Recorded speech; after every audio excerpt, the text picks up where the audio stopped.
नमस्कार मित्रांनो, ठिपक्यांची रांगोळी या मालिकेच्या आजच्या एपिसोडमध्ये शशांक अप्पूला प्रश्न करतो की बाळ रडत असताना तुला आवरायचं होतं, तू जर का तिला घेतलं असतं तर ती शांत झाली असती ना, तू असं का वागत आहेस? तेव्हा अप्पू म्हणते, खडूस अरे, माझं प्रत्येक वागणं तुला चुकीचंच का दिसतं?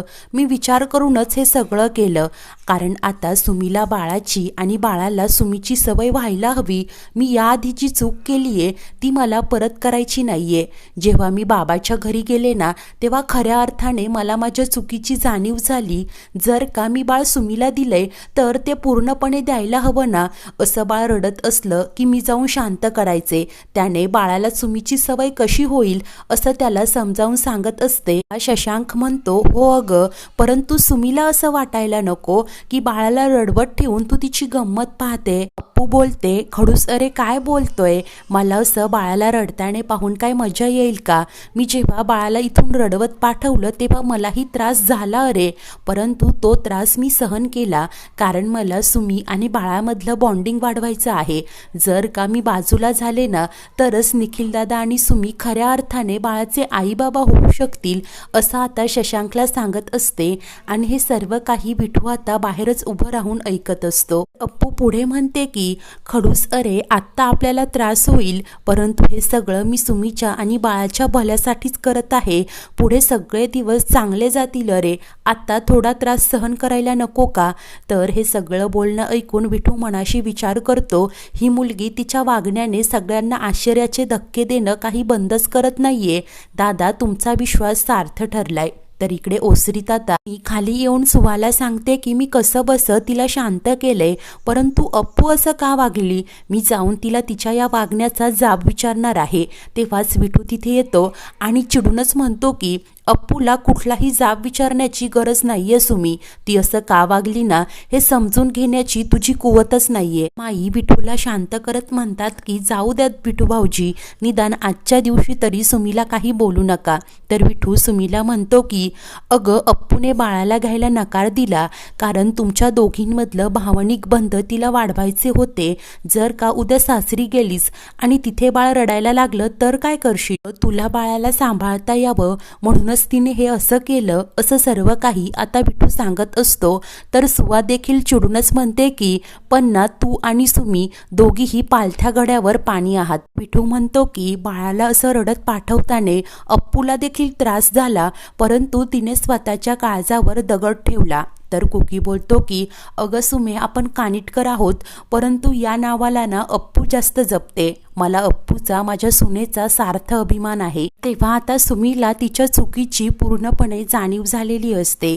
तर आता काही वेळानंतर घरातील सर्वच बायका अतिशय छान तयार झालेल्या असतात आणि सर्वच जणी मिळून दाराशी सुंदर अशी रांगोळी रेखाटत असतात.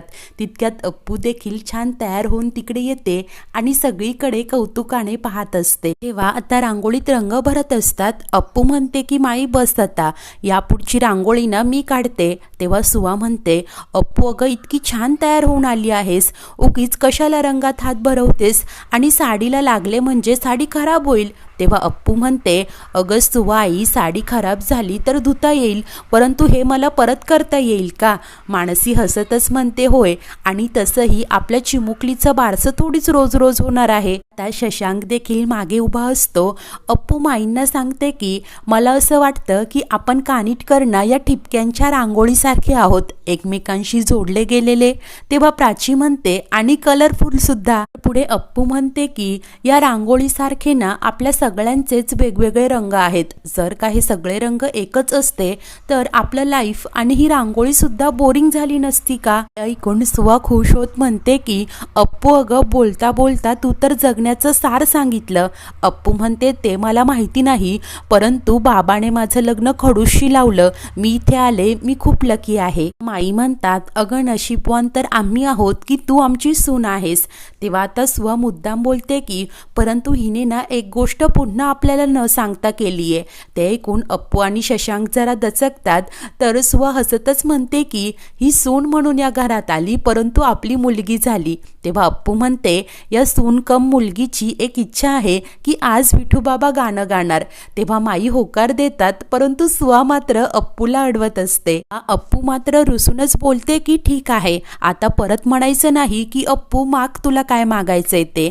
आता अप्पूने हट्ट केल्यावर सुवा अखेर तयार होते आणि म्हणते की एकच गाणं गायचं, दुसरं नाही. तेव्हा आता सर्वच जण खुश होत हसत असतात. शशांक मात्र मागेच उभं राहून सर्वांकडे आणि अप्पूकडे कौतुकाने पाहतच राहतो. सर्व बायका अतिशय खेळीमेळीने प्रेमाने रांगोळी रेखाटत असतात, तर शशांक मात्र गालात गोड हसत असतो आणि कौतुकाने अप्पूकडे पाहतच राहतो. काहीच वेळात ओसरीत आता विठूच्या गाण्याची मैफिल रंगलेली असते. विठू पेटी वाजवतच मला सांगा सुख म्हणजे नक्की काय असतं, काय पुण्य असलं की ते घर बसल्या मिळतं, हे गोड असं गाणं गात असतो. तील सर्वच जण आता एकत्र जमा झालेले असतात आणि खूपच खुश होत आनंदाने विठूच्या गाण्याला साथ देत असतात. अप्पू देखील खूप खुश असते. ती विठू शेजारीच बसलेली असते. गाणं संपतात सर्वच जण टाळ्याचा कडकडाट करतात. त्यानंतर आता बाळाच्या बारशाला सुरुवात होणार असते. छान पाळणा सजलेला असतो. अप्पू आणि सुमी दोघेही बाळाला तिथे घेऊन येतात.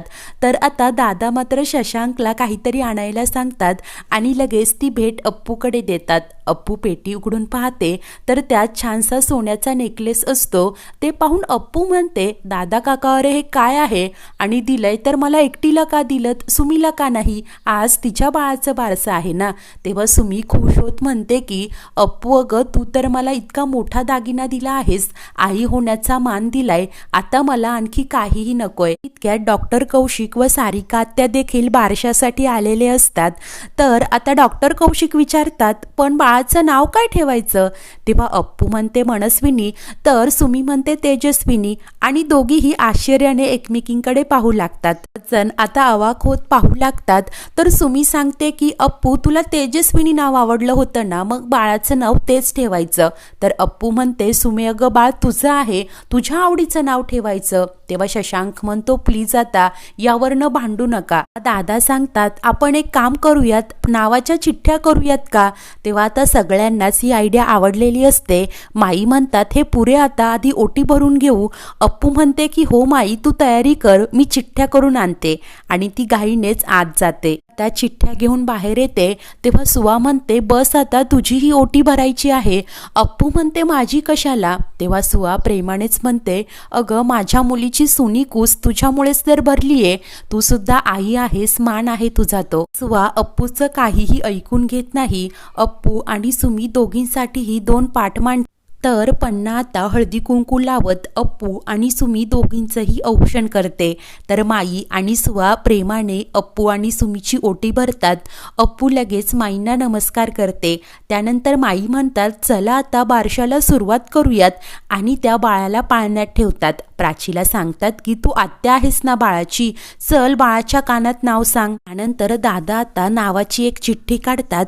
अप्पू लगेच एक्साइट होत ती चिठ्ठी प्राचीकडे देते.